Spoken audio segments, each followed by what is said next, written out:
Hi,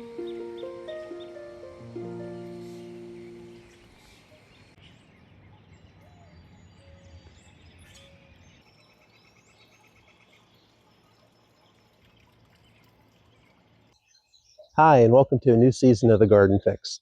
I'm Rob, and I'm in Zone 6B, Western Pennsylvania.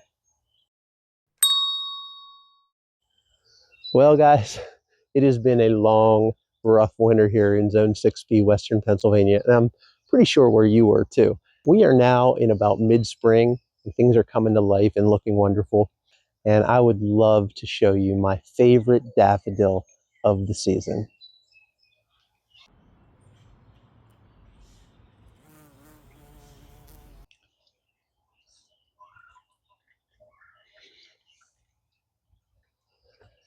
Okay, and my favorite daffodil is this one.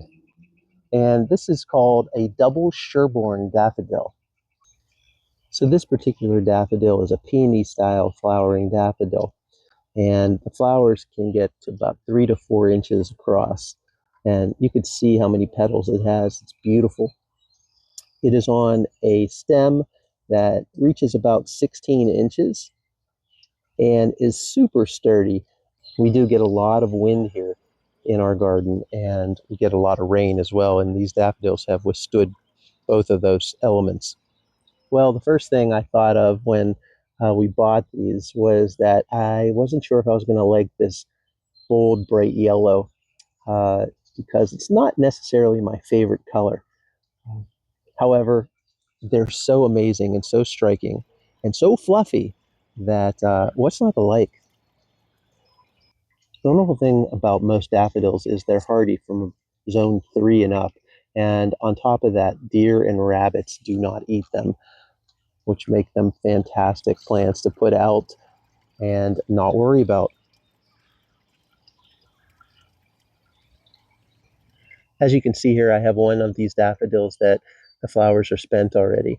And what you want to do here, if you can, is to try to be on the ball and snip off these stems so that the daffodil doesn't spend all of its energy trying to make seeds. So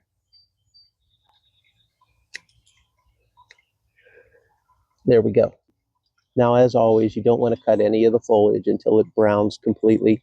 You want the bulb underneath to recharge for next year.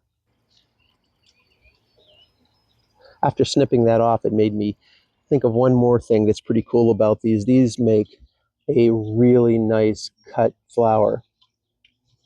Imagine those in a vase.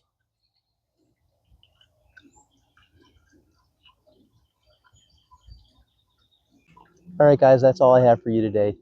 If you haven't subscribed, please do. Please like, comment.